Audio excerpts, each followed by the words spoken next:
एक मजदूर की डेड बॉडी पहुंची है उनके गांव, पैतृक गांव में, और उन्हें देखने के लिए लोगों का हुजूम उमड़ पड़ा है। एम्बुलेंस के माध्यम से, आप तस्वीरों में सीधे देख सकते हैं, एम्बुलेंस के माध्यम से दिल्ली में काम करने वाले, दिल्ली से सटे सोनीपत में काम करने वाले मोहम्मद मुन्ना की डेड बॉडी उनके गांव आज बिहार के भागलपुर जिला के सनहौला थाना क्षेत्र के गदिया तक जैसे ही पहुंची, एम्बुलेंस लेकर जैसे ही आई, लोग देखने के लिए दौड़ पड़े, हुजूम उमड़ पड़ा। उनके परिवार वालों को रो रो कर बुरा हाल। मात्र 35 साल के मोहम्मद मुन्ना जो दिल्ली से सटे सोनीपत में मजदूरी का काम क्या करते थे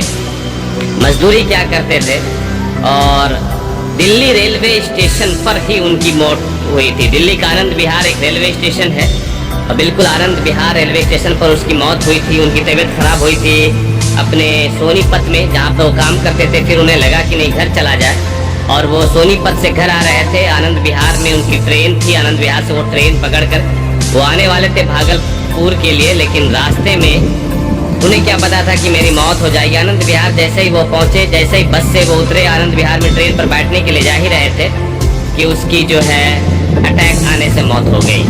और उसके बाद सामने जो एक छोटी सी आपको झोंपड़ी दिख रही है, यही मोहम्मद मुन्ना का घर है, जिनकी उम्र 35 साल थी। उनके 2 बच्चे हैं, एक बेटा एक बेटी, दोनों अनाथ हो गए। उनकी पत्नी देखिए किस तरीके से बदहवास तरीके से रो रो कर उनका बुरा हाल है।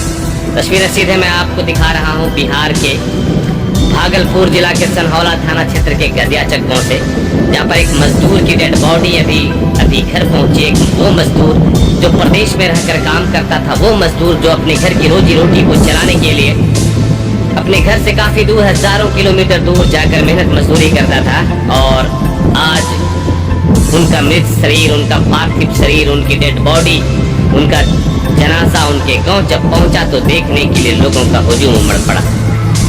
मोहम्मद मुन्ना की ये डेड बॉडी है जो एम्बुलेंस आपको दिखाई दे रही है। मोहम्मद मुन्ना, इसमें उनको लाया गया है दिल्ली से, और दिल्ली के आनंद विहार रेलवे टर्मिनल पर, रेलवे स्टेशन पर उनकी मौत हो गई थी हार्ट अटैक आने से, क्योंकि उन्हें ट्रेन पकड़कर भागलपुर आना था।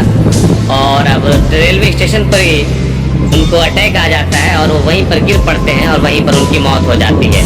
गरीब परिवार के ऊपर टेंशन ये कि अब डेड बॉडी कैसे आएगी, और देखिए फिर लोगों के मदद से इनकी बॉडी को यहाँ पर पहुँचाया गया। इतना गरीब परिवार था कि लोगों के मदद से उनकी बॉडी को यहाँ पहुँचाई गई है, यहाँ लाई गई है।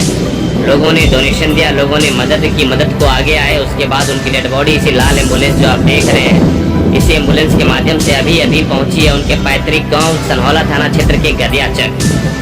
और तस्वीरों में सीधे आप देख सकते हैं। अब आप सोचिए कि बिहार की सरकार जो है, उनके पास ऐसा कोई प्रावधान नहीं है कि किसी मजदूर की मौत अगर प्रदेश में हो जाए तो सरकार आपको घर पहुंचा दे। आप ये दिमाग से निकाल लीजिएगा। बिहार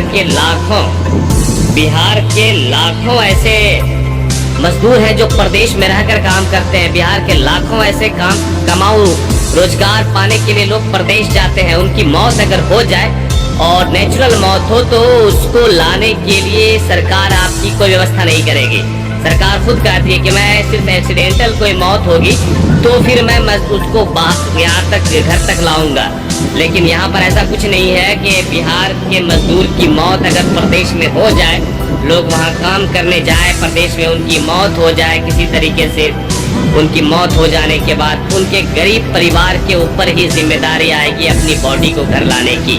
उनका गरीब परिवार, आप गांव में आप डोनेशन कीजिए, चंदा लीजिए, एक दूसरे की मदद लीजिए, उसके बाद ही आपको मंगाया जाएगा, आप घर तक पहुंच पाएंगे, अन्यथा आपको वहीं पर सुकून से खाक कर दिया जाएगा। बिल्कुल ये तस्वीर में मैं आपको दिखा रहा हूँ कि यहाँ पर भी लोगों ने मदद की और लोगों की मदद से मोहम्मद मुन्ना की डेड बॉडी घर पहुंची है। अब मैं सारी कहानी एक बार फिर से आपको दोहरा देता हूँ कि ये कहानी क्या है, इतनी भीड़ क्यों जमा है, और ये एम्बुलेंस है तो एम्बुलेंस में है क्या। ये सामने जो आपको एक घर दिख रहा है, झोपड़ी नुमा घर, ये घर है 35 वर्षीय मोहम्मद मुन्ना का। मोहम्मद मुन्ना जिनकी उम्र 35 साल थी, वो हरियाणा के सोनीपत में रहकर काम किया करते थे, और हरियाणा में काम करने के दौरान ही उनकी तबीयत खराब हो गई।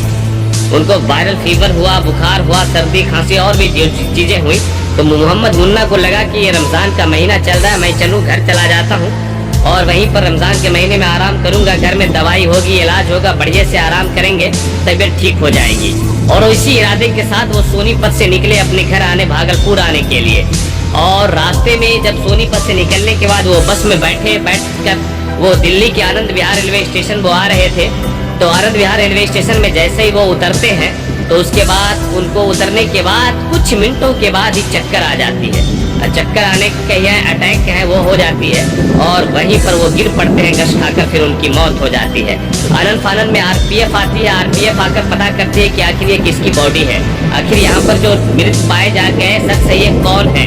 तो पुलिस को इनके पास से कुछ दस्तावेज बरामद होते हैं जिसमें थे इनके आधार कार्ड और रेलवे टिकट, और उस आधार पर पुलिस ये पता जानती है, मालूम कर पाती है कि व्यक्ति जिनकी मौत हुई है इनका नाम मुन्ना है, मोहम्मद मुन्ना, जिनकी उम्र 35 साल है, जो बिहार के भागलपुर जिला के सनहौला थाना क्षेत्र के गदियाचक गांव के हैं। और उसके बाद फिर लोगों प्रशासन यहाँ कॉल करती है। कॉल करने के बाद लोगों को इन्फॉर्मेशन होती है। फिर दिल्ली में आसपास रहने वाले लोग वहाँ तक पहुँचते हैं जहाँ पर पुलिस ने उसकी बॉडी को रखा हुआ था। फिर उसके बाद उसकी पोस्टमार्टम होती है। पोस्टमार्टम होने के बाद कल बॉडी वहाँ से दिन के 11 बजे चली थी। मौत इनकी परसों ही हो चुकी है और बॉडी इनकी कल चली, आज बॉडी उनकी यहाँ तक अभी तक घर तक पहुँची है। और देख सकते हैं अब कुछ देर में इसे सुपुर्द खाक किया जाएगा, नहला कर धुला कर। लेकिन सवाल यही रह जाएगा, क्या मजदूर जिस तरीके से मौत हो जाएगी तो उनका सारा खर्च घर वाले उठाएंगे?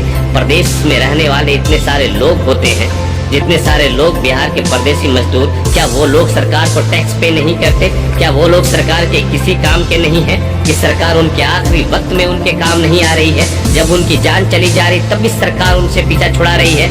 इस मजदूर ने भी अगर कमाई की होगी, कुछ सामान खरीदारी की होगी, घर बनाया होगा, अपने बच्चों के कपड़े खरीदे होंगे तो अपने टैक्स सरकार को दिए होंगे। लेकिन बदले में सरकार इसे जब इनकी मौत हो जाती है तो इतना तक नहीं कर पाती है। देख सकते हैं आप कि उनको घर भेजा जा सके, उनको घर देख सकते हैं जनाजा लेकर जाया जा रहा है नहलाने धुलाने के लिए। और बस गरीब परिवार के ऊपर ये बोझ बन जाता है और परिवार के लोग जो है किसी तरीके से डोनेशन करके, चंदा करके इस बॉडी को मंगाते हैं। ठीक यहाँ पर भी ऐसा ही हुआ है। तस्वीरों में सीधे आप देख सकते हैं कि गरीब परिवार के ऊपर दुखों का पहाड़ उठा है। मोहम्मद मुन्ना अपने पीछे छोड़ गए 2 छोटे छोटे बच्चे, एक बेटा है उसमें एक बेटी है, बूढ़े माँ है, बूढ़ी माँ बाप सब हैं। और सोचिए अब उस पत्नी का क्या होगा, कौन उसकी जिम्मेदारी लेगा? बहुत सारे सवाल खड़े करते हैं। उस बच्चे का भविष्य क्या होगा? वो बच्चे के मन में क्या चल रहा होगा कि मेरे पिता कहाँ गए, मेरे अब्बा कहाँ गए? सारी चीज़ें, बहुत सारी बातें। एक मौत कितने दुख दे जाती है, एक मौत कितनी तकलीफें दे जाती है, एक मौत से कितने लोग आहत हो जाते हैं, ये शायद सभी को मालूम होगा। और आज गदियाचक सनहौला का ये गदियाचक गाँव बिल्कुल यहाँ मातम पसरा हुआ है। पूरे गांव के लोग एक जगह जमा है आखिरी दीदार के लिए मोहम्मद मुन्ना की, कि उनकी डेड बॉडी यहाँ पर पहुँची है। उनको देखने के लिए लोग जो है यहाँ पर आए हुए हैं और काफ़ी देर नहीं किया जाएगा उनको दफनाने में, क्योंकि 3 दिन के बाद उनकी बॉडी यहाँ पर पहुँची है। ठीक कुछ देर के बाद नहला धुला कर उनको सुपुर्द खाक कर दिया जाएगा और उसके बाद से आज से मुन्ना की जो जिंदगी है वो देखिए यादों के पन्ने में दर्ज हो जाएगी। लेकिन उनके बच्चे, उनकी पत्नी, उनके बूढ़े माँ बाप, उनका क्या होगा?